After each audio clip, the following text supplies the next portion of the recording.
Hi, hello viewers. Welcome to my channel. This is Ravi. In this video, I would like to explain about application software. What is meant by application softwares and how many types of application softwares are there? Let us see. Okay. But before going to that, a small request. Those who are visiting first time to my channel, please subscribe my channel and share it to your friends. Now let us see the concept.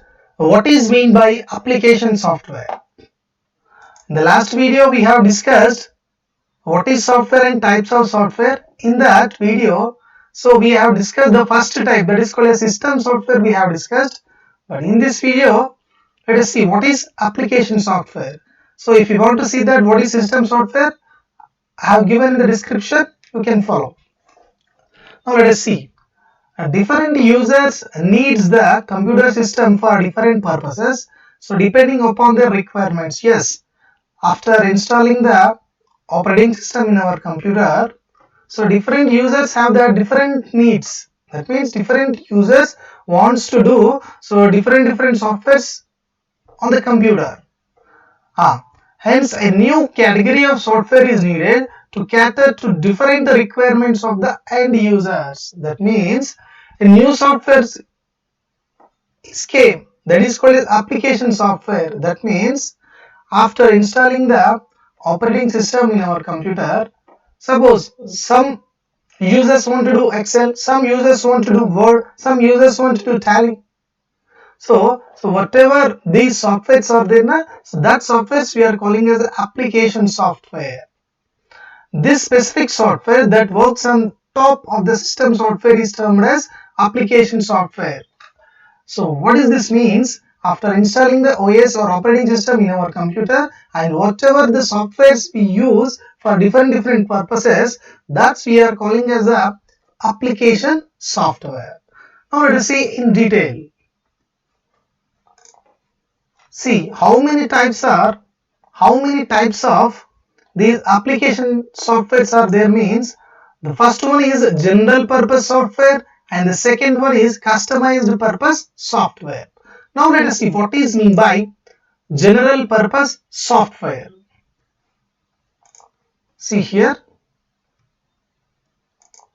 general purpose software.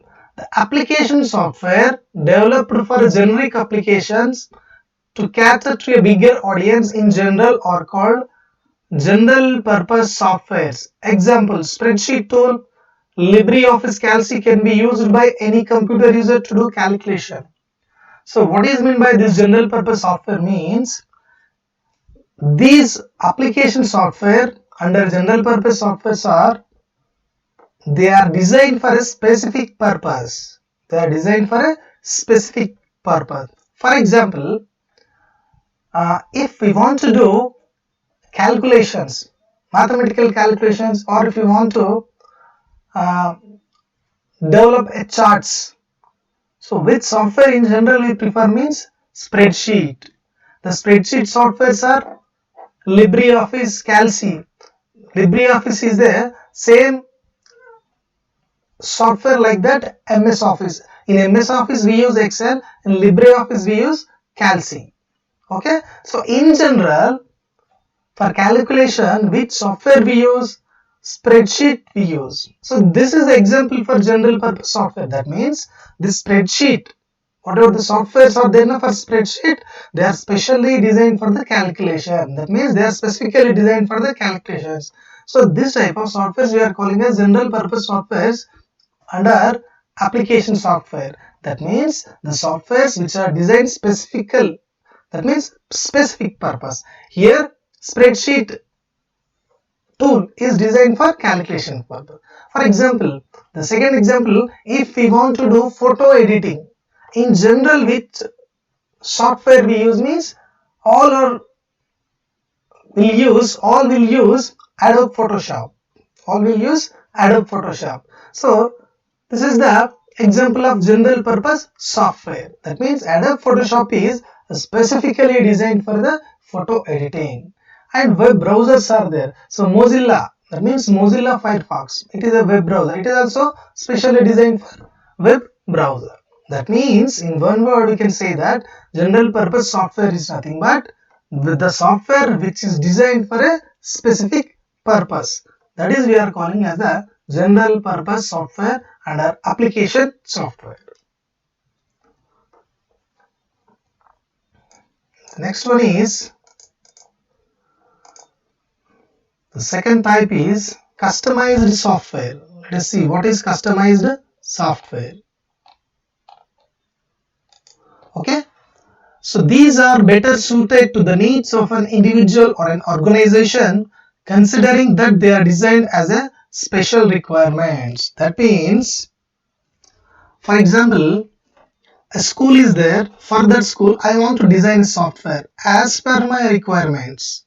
As per my requirements, I want to design a software. So this kind of softwares we are calling as a customized software. Okay, for school management and some websites are there. According to our requirements, we have designed. So that kind of softwares we are calling as a customized software. A school is there, for example. So I want to design software. It should be like this. Every information I want, every information regarding school I want. So like that I have designed a software as per my requirements. So this kind of softwares we are calling as the customized software. So next one, free and open source software, that is nothing but FOSS. So developers of some software allow public to freely use their software along with the source code with an aim to improve further with each other's help. Such software is known as free and open source software. So here we are discussing about free and open source software, that is called as FOSS. For example, in our computer system, we have to install a Python. So it is a programming language, or OpenOffice. So in general, what we have to do, we have to go to the internet and just we have to type OpenOffice and we can download very easily. So OpenOffice or LibreOffice or Python. So these are the example of FOSS. So that means if the softwares so which we are downloading from the internet, that softwares should not purchase from anywhere, that means from the vendors. So that kind of softwares we are calling as a free and open source software. That means from the internet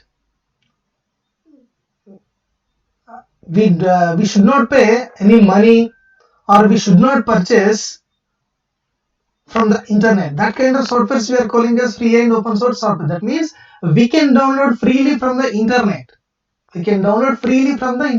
So without purchasing, without any license. So that's kind of software we are calling as a free and open source software. And the examples are Python, so LibreOffice, OpenOffice, Mozilla, Firefox, etc. These all softwares are the free and open source softwares. The next one is proprietary softwares. That means this is the reverse of FOSS, free open software. That means the softwares which we have to purchase from the vendor. A software is there, it is developed by some vendor. If we want to use this proprietary software, means we have to purchase from the vendor. So this kind of software we are calling as proprietary software. For example, for this proprietary software is Microsoft Windows. If we want to use this Microsoft Windows, means we have to purchase from the vendor. Vendor is nothing but the person or a group of people which are design this software. So if we want to use this software in our computer, means we have to purchase from the vendor. Like Tally is there. Okay, so Tally also, if you want to use the Tally in our computer, means we have to purchase. Okay, so we have to take the license, then only we can able to run on our computer. So these kind of softwares we are calling as a proprietary software. Okay, so this is about today's video. If you have any queries or doubts regarding this topic, keep in comment section. If you like this video, please subscribe my channel, like it and share it. Thank you so much for watching this video.